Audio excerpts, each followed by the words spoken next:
YouTube sur JT Box. J'espère que vous allez bien. J'avais envie de parler d'un petit Carmel Motin. Vu qu'il combat samedi 30 mars, donc cette nuit à Las Vegas, en 6 rounds, c'est son premier 6 rounds.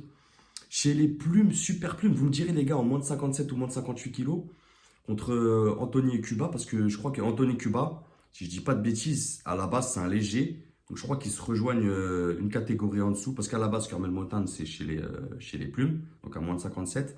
Mais vous me direz, je crois qu'ils doivent être en moins de 58 ou un truc comme ça. Bref, Carmel Motin, les gars, je vais vous présenter rapidement son palmarès, tout ça. Et ensuite, je vais rentrer dans un débat que je trouve qui est important, car on ne parle pas assez de cette génération qui arrive. En tout cas, moi, je ne le vois pas assez en France. En Amérique, ils en parlent souvent, mais en France, on n'en parle pas beaucoup. Donc, Carmel Motin, les gars, c'est top 200 mondial chez BoxRec, top 25 américain. 2 fights chez les pros, 2 victoires, 0 défaite, 0 match nul. 2 victoires avant la limite, TKO KO. Ses débuts pro, c'est en 2023. Il a 18 ans, il est droitier. Tout d'abord, avant d'en arriver à vous parler de pourquoi Carmel Motin sera la relève, ou du moins une des relèves de la boxe américaine et un porte-étendard pour moi de cette génération, c'est d'abord une rencontre et un culte voué à Floyd Mayweather Jr. Tu vois, vraiment, Floyd Mayweather, il a ce talent pour découvrir des jeunes boxeurs et on sait ce qu'ils deviennent après, tu vois. Donc, il découvre tout chez les amateurs. Il prend sous son aile, au même titre qu'un Gervonta Davis. Tu vois, vraiment, c'est très fort de prendre des boxeurs comme ça tôt, de les repérer. Et en fait, il les emmène direct au Mayweather Gym. Tu vois, il passe le plus quart de son temps là-bas. C'est son entraîneur, il s'entraîne là-bas. Et il va vite prendre le dessus en termes techniques, professionnels et médiatiques chez le monde de la boxe amateur. Je vous rappelle que Carmel Motin, c'est 64 combats chez les amateurs. Donc c'est une grosse carrière, les gars. 61 victoires et 3 défaites. Et ça, les gars, c'est avant ses 17 ans. Je ne sais pas si vous vous rendez compte du délire que je suis en train de vous dire là. Je vous explique un peu. Il y a des professionnels là, des gros noms, qu'on kiffe tous, tu vois, qu'on passe cette carrière en amateur et qu'on passe ce palmarès. À l'âge où il a, avant ses 17 ans, avoir 64 combats chez les amateurs, c'est énorme. Tu vois, ça veut dire qu'il ne sort pas d'un chapeau. Il a été formé. Je te le rappelle, c'est quelqu'un qui est au Mayweather Gym, repéré très tôt. C'est pour ça que je te dis que c'est un pur produit américain. Pourquoi? Parce que le fait de faire et de regarder évoluer des boxeurs comme Keishon Davis, Shakur Stevenson, Robécy Ramirez, Bruce Carrington, Gervonta Davis, tous ceux qui côtoient et qui gravitent autour de Mayweather et du Mayweather Gym, ça va lui apporter un impact, je le répète, professionnel et médiatique et technique que personne autour de lui n'a à son âge chez les amateurs. Vous voyez ce que je veux dire? Ça lui donne une avance extraordinaire, en fait, de côtoyer ce milieu-là. Cet entourage, les gars, ça lui permet, pour son premier fight en pro, en septembre 2023, d'être en sous-carte de Canelo versus Charlo. Je ne sais pas si vous captez le délire.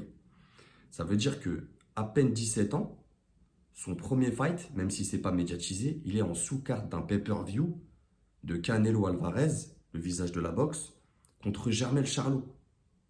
Il y a des boxeurs qui ont des palmarès, qui ont 20 combats ou plus, qui n'ont jamais été sur une sous-carte de Canelo. Ou tu vois, d'un gros diffuseur, tu vois, des grosses structures comme ça.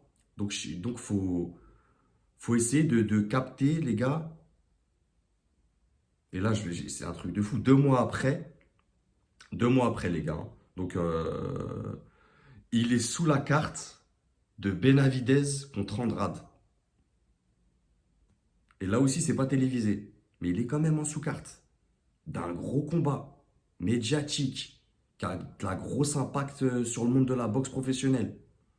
il est là. Mayweather, il place encore. Et 4 mois après, donc là, cette nuit, les gars, il sera en sous-carte de Timchu Fondora et Rolly Romero, Isaac Cruz. Je sais pas si. Ça veut dire en l'espace de 7 mois, il aura fait ses 3 fights. Il aura été sous 3 sous-cartes de malade mental. Tu vois, ça lui apporte un impact médiatique. Même sur Instagram, il est beaucoup suivi. Il a plus d'abonnés, même si c'est pas significatif, que certains boxeurs professionnels qui ont une plus grosse carrière, en termes de palmarès, j'entends. Tu vois, c'est pour ça que je sais pas si on se rend compte, les gars, du niveau de management et d'entertainment mis derrière le petit Motin. C'est fou quand même. Ça, je tenais à le signaler. C'est pour ça que je me suis dit, je le regarde depuis. Moi, je le suis depuis longtemps, même chez les amateurs. Et je me dis, ce petit-là, c'est incroyable. Je pense, c'est pour ça que je te dis que ça sera un porte-étendard de cette génération. Et en plus de ça, c'est pas comme si, oui, il a là. C'est pas une chance parce qu'il y a du travail derrière d'avoir été repéré par Mayweather et d'être mis en avant comme ça. Mais il est talentueux, très talentueux. C'est un bosseur. Tu vois, c'est quelqu'un qui sera dangereux parce qu'il aura envie de prouver. Tu vois, quand tu es pris sous l'aile comme ça d'un grand champion, tu as envie de te surpasser, de te transcender. Et c'est ça qui va l'amener à être le porte-étendard de cette génération, mais on en reparlera dans 5-6 ans, ça. J'aurais été un petit précurseur, les gars, on s'en souviendra. Et il est bien entouré, les gars. En gros, tout est réuni, tu vois, toutes les conditions sont réunies pour en faire un prodige de la boxe. Tu vois, je sais pas comment le dire. Et niveau technique, c'est une vitesse et une rapidité d'exécution hors norme. Des capacités d'adaptabilité face à ses adversaires, une grosse intelligence de ring, précis, gros débit, c'est discipliné, c'est agressif.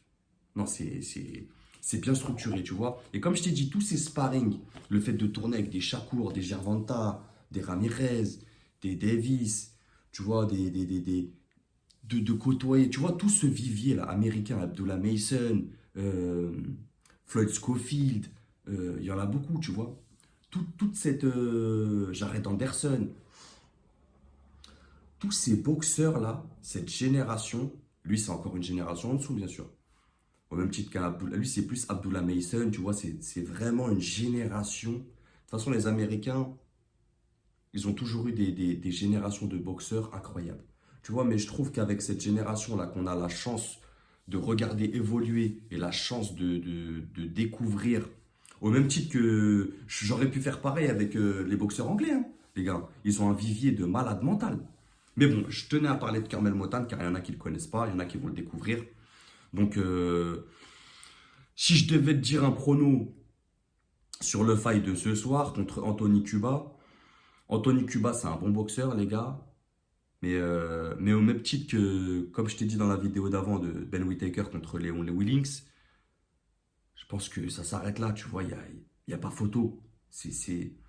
En fait, son palmarès, c'est pas significatif de son niveau. Vous voyez ce que je veux dire?